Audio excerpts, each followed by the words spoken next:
Ini warga yang sedang mengungsi terancam kelaparan.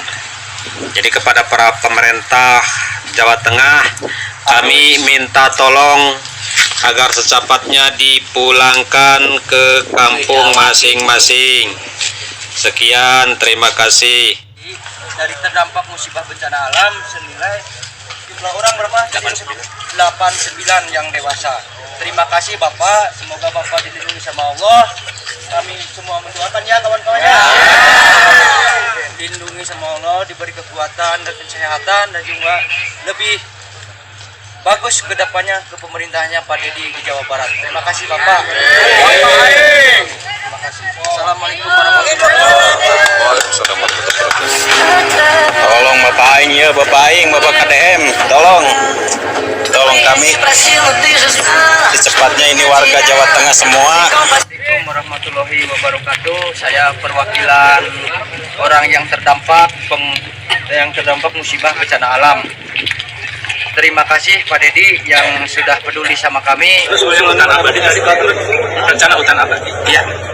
Ya, pohon abadi ya. Jadi gini, pohon-pohon ini ada di kawasan hutan produksi. Nah, tetapi oleh saya nggak boleh ditebang hari ini, dan itu dikatakan sebagai pohon abadi. Pernah belum beli pohon-pohon? Beli Pak. Karena biaya reboisasi lebih mahal daripada beli pohon. Mulai tahun anggaran 2026 udah kita siapkan. Berarti nggak akan ada lagi hutan produksi apa di Jawa? Saya penginginkan nggak usah ada hutan produksi. Sudah, karena kan hutannya sudah tinggal 700.000 hektar. 700.000 hektar itu kan peta Pak, bukan pohon. Kan kalaupun di peta di Kementerian Kehutanan itu sebut hutan, itu kan belum tentu ada pohonnya. Itu kan di data tanahnya adalah kawasan hutan. Bisa jadi pohonnya nggak ada. Ya.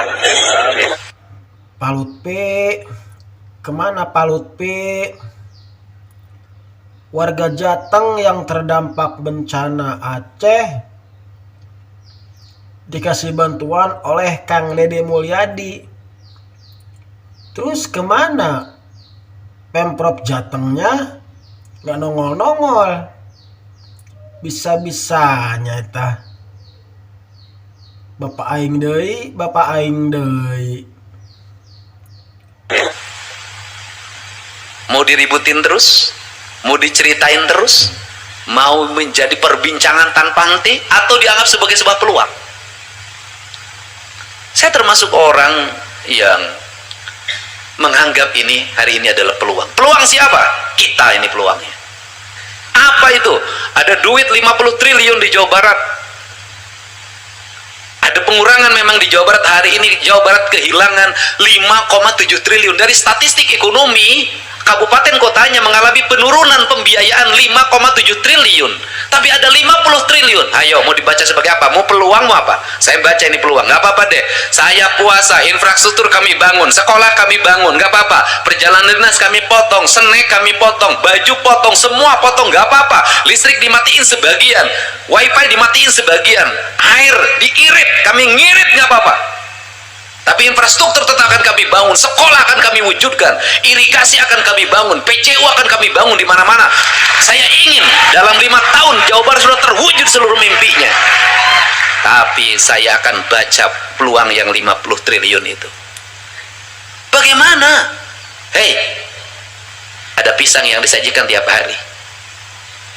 Hitung itu, kalau 1.500 siswa per hari berarti 1.500 pisang. Tidak sebanding. Mendagri Tito Karnavian bilang bantuan dari Malaysia tidaklah seberapa dibanding pemerintah Indonesia. Ini menarik nih. Jadi Malaysia itu mau ngebantu saudara-saudara kita di Sumatera, tapi Menteri Dalam Negeri kita malah bilang bantuannya itu nggak seberapa. Kita baca nilai bantuan dari Malaysia di Aceh hanya 1 miliar. Mendagri bilang negara lebih besar dari itu. Nah, di sini saya bingung. Soalnya ini kan urusan bantuan dan nyawa manusia. Kok malah dibanding-bandingin? Apakah kita lagi kompetisi? Bukan nih. Netizen komen. NPD menganggap bantuan sebagai kompetisi. Memang nggak sebanding Pak. Dari Malaysia itu bantuan, dari pemerintah itu kewajiban. Nah, orang Malaysia kecewa dengan hal ini. Kita baca, bantuan Malaysia disebut tidak seberapa oleh Mendagri. DPR Malaysia marah dan lempar kritik. Jadi perwakilan dari Malaysia bilang jangan angkuh. Malaysia ngebantu Indonesia itu benar-benar ikhlas dan nggak minta bayaran apapun. Bahkan mereka sendiri ngebantu, padahal mereka juga lagi kena musibah banjir. Walaupun nggak separah Sumatera. Jadi tolong jangan begini. Nah, netizen sampai minta maaf. Maaf ya teman-teman dari Malaysia, pernyataan mereka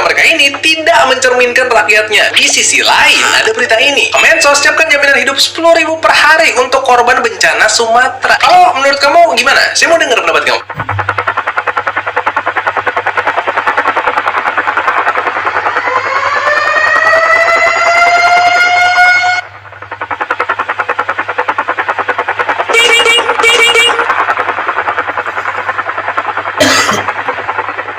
Sorry ante-ante asing, kami masih sanggup. Tudung.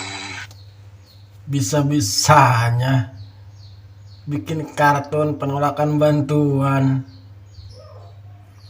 Mungkin kalau bencana di Aceh, Sumatera ditetapkan sebagai bencana nasional, banyak warga asing yang membantu. Kenapa? Karena Indonesia itu sudah banyak membantu negara luar. Jadi kalau ditentukan jadi bencana nasional, pasti banyak yang membantu, sehingga penanggulangan bencana akan lebih cepat, dan pembangunan juga mungkin akan selesai dalam 1 tahun, bahkan kurang. Tapi entah kenapa pemerintah kita susah banget, bahkan tidak menetapkan sebagai bencana nasional.